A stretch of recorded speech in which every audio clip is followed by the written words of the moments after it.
UKLO 1 year masters. No IELTS required up to 5 years visa. High visa success rate. ఇట్లా ఏదంటే ఆమె మాట్లాడడంతో ఆమెతో maximum అయితే ఓపెన్ చెప్పాలంటే మేడం కరెక్ట్ పర్సన్ లేరు వాళ్ళ ఫ్యామిలీ ఇట్లా మీకు కూర్చోబెట్టి మాట్లాడి సెటిల్ చేస్తే అవుతుంది. వాళ్ళ అన్నయ్య కరెక్ట్ మాట్లాడాడు, సరే నా సైడ్ లూప్స్ ఉండొచ్చు, నేను యాక్సెప్ట్ చేస్తా, వాటిని నేను కరెక్ట్ చేసుకొని రెడీగా ఉండా. రీసెంట్గా మొన్న ఫోన్ కూడా ఏమైందంటే రూమ్ చిన్నగా ఉందని పెద్ద రూమ్ తీసుకున్నాం మేము అదే లొకేషన్లో పాప స్కూల్కి దగ్గర. తీసుకున్నప్పుడు 6,000 రెంట్ దంది.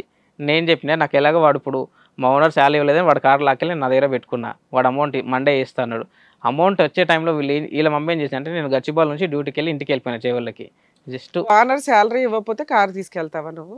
అంటే టోటల్ తిండి పెట్టే ఓనర్ 3 మెంబర్స్ డ్రైవర్స్ మేడం. ఆయన చాలా రోజులు వెయిట్ చేసిన మేడం. 3 మెంబర్స్ డ్రైవర్స్ అట్లా. సరే నాన్న, మీ అత్తగారితో మాట్లాడినాక మాకు అర్థమైంది ఏంటి అంటే నీకు కొంచెం టైం పడుతుంది.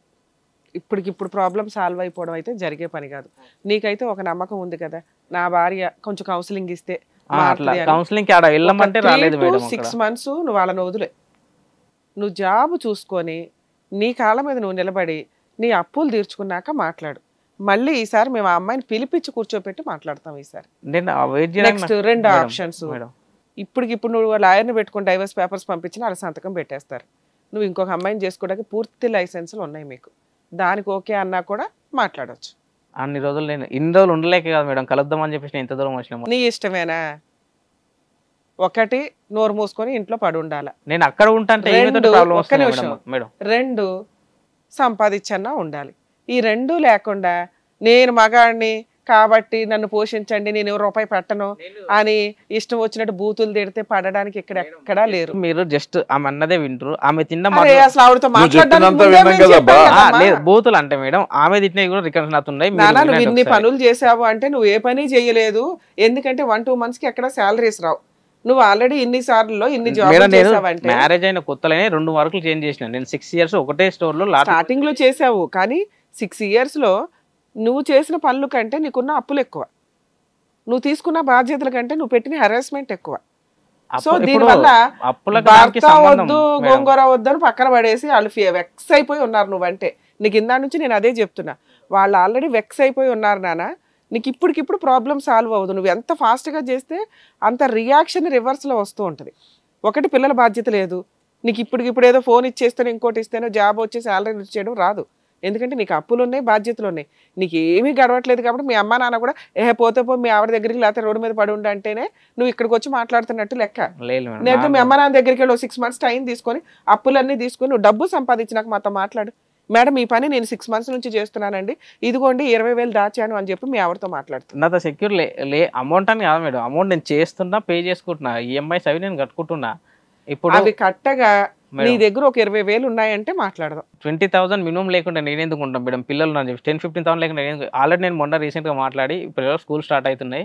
నేను ఆ విషయం అమ్మతో ఆవిడ అడుగుతున్నా. ఇంకొక మాట, మాకున్న తాహతలో మేము ఉండాలి కదండి. ఇప్పుడు 6,000 ఇల్లు తీసి అంట కట్టాడు, రెంట్లు ఎక్కడి నుంచి కడుతుంది, 2 పిల్లల్ని ఎక్కడి నుంచి పోషిస్తుంది అంటుంది. నేను రెంట్ ఆమెను పే చేయమని చెప్పలేగా మేడం. ఆ రెంట్ ఈ లోపే నువ్వు గొడవ పడ్డావు కదా. గొడవ స్టార్ట్ చేసింది ఏమి ఫోన్ లాక్కోకపోతే గొడవనే కాకపోయేది అసలు. అసలు యాక్చువల్ గా జస్ట్ నేను స్నానం చేసేటప్పుడు ఫోన్ ఛార్జింగ్ మీద తీస్తే దాపెట్టి లైన్ లో లేదు, అమ్మాయి దగ్గర ఫోనే లేదు ప్రెసెంట్.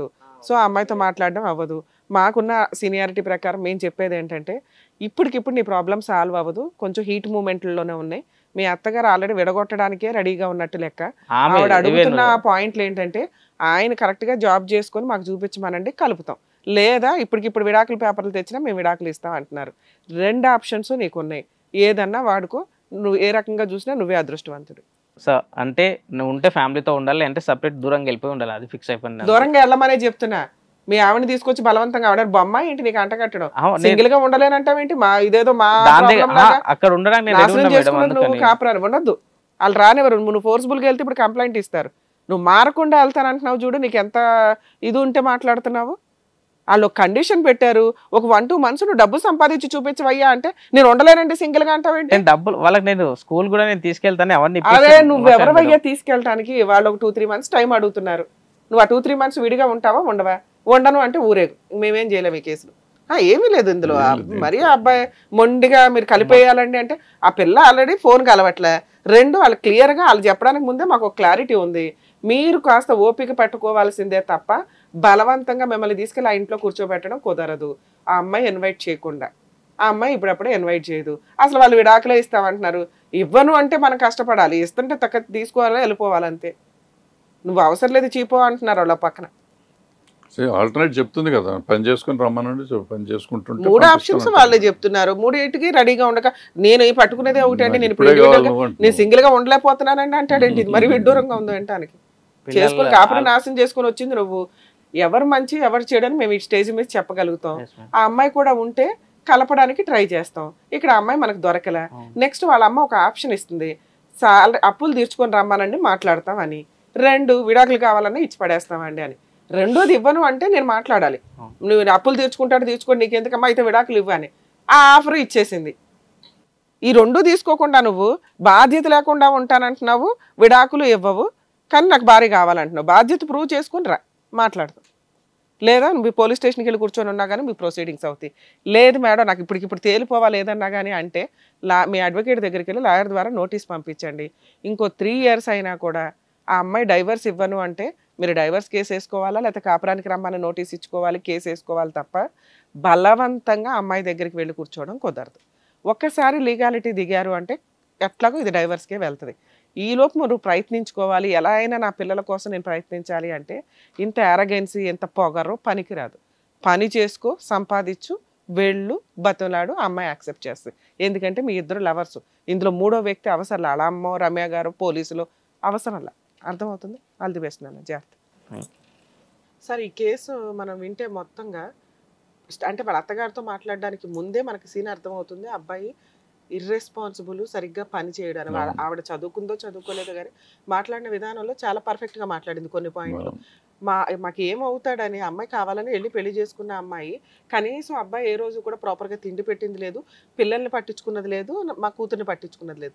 మీరు ఇందాక అడిగిన క్వశ్చన్ కూడా అదే, పిల్లలకి ఏమన్నా ఇచ్చావా అంటే నాకు అసలు నేను సింగిల్గా ఉండలేనండి, నేను వెళ్తానండి అంటున్నాడే తప్ప ఇవ్వలేదు, నా బాధ్యత తీసుకోలేదని ఎక్కడ అనట్లా. ఎందుకంటే అసలు అబ్బాయి సంపాదించట్లా. నాకు ఇప్పుడు అంత చీ అంటున్న భార్య కావాలంటున్నాడంటే మేబీ వాళ్ళ అమ్మ నాన్న కూడా తరిమేసినట్టే లెక్క. ఎందుకంటే ఇంత వయసుకు వచ్చిన కొడుకు ఉత్తినే పడి తింటానంటే ఎందుకు ఊరుకుంటారండి ఎవరైనా? అక్కడ 3 ఆవిడ కష్టపడి ఇంకా పైగా ఏదో పెద్ద హీనమైన స్టేజ్లో చూసినట్టు అసలు ఒక ప్లేస్లో ఆవిడ ఇల్లు తుడుస్తుందండి, ఇట్లా టేబుల్స్ అంటే కష్టపడి సంపాదిస్తుంది ఆ పిల్ల. ఎక్కడా కూడా రికార్డులు ఉన్నాయి అంటున్నాడు కానీ నాకు అవేవి ఎక్కడ కనిపించలే. ఆ మెసేజ్లు, అబ్బాయి పెట్టిన మెసేజ్లు విపరీతమైన అనుమానం, రూపాయి సంపాదించడు, ఇన్సెక్యూరిటీ ఎక్కువ ఉంది, ఎదురు అమ్మాయి మీద క్యారెక్టర్ అసాసినేషన్ చేసి పడేసి అంత వాళ్ళు ఇంకా గౌరవంగా బతుకుతున్నట్లు లెక్క. ఇక ఇప్పుడైనా కానీ నాన్న నువ్వు 3 months ప్రూవ్ చేసుకొని రా అంటే కూడా కనీసం అబ్బాయి ఆ రిస్క్ తీసుకోవడానికి రెడీ అవ్వట్లా. దీన్ని బట్టే అర్థమవుతుంది ఎంత ఇది అని. ఎప్పుడైనా కానీ ఒక స్త్రీ అండి నిజంగా ఇష్టపడి ఒక భర్తను చేసుకుంది ఒక అబ్బాయిని అంటే ఆ అబ్బాయి కష్టపడి కరెక్ట్గా అమ్మాయికి రెస్పెక్ట్ ఇస్తే పువ్వుల్లో పెట్టుకొని చూసుకుంటుంది. ఆ విశ్వాసం కానీ ఆ నిజాయితీ కానీ అతని దగ్గర లేనప్పుడు ఏం చేస్తుంది ఆ అమ్మాయి? 2 పిల్లలను పోషించుకుంటుంది. కొన్ని పిల్లల్ని ఇస్తే ఏమైనా తిండి పెట్టేవాడా? అది లేదు.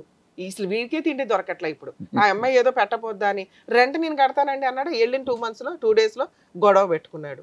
ఉన్నంతలో ఫోన్ లాక్కొని ఉంటారు. ఎప్పుడైనా కానీ ప్రూవ్ చేసుకుంటే అయిపోద్ది. వానరు తిండి పెట్టే వాళ్ళని వాడు వీడు అంటున్నాడు. ఇంకేం మాట్లాడతాం? ఎవరంటే శాలరీలు ఇచ్చేది ప్రైవేట్ వాటిల్లో? 6 months నువ్వు కంటిన్యూగా చేస్తుంటే అందులో 5 months శాలరీ వస్తుందేమో. సో ఇట్లా ఉండి ఇక్కడికి వచ్చేసేదో ఇట్లా చిటికల్లో అయిపోవాలంటే కష్టం. కాస్త నిజాలు ఓపెన్గా మాట్లాడతాము. మా వ్యూవర్స్ అందరూ అర్థం చేసుకోవాలి.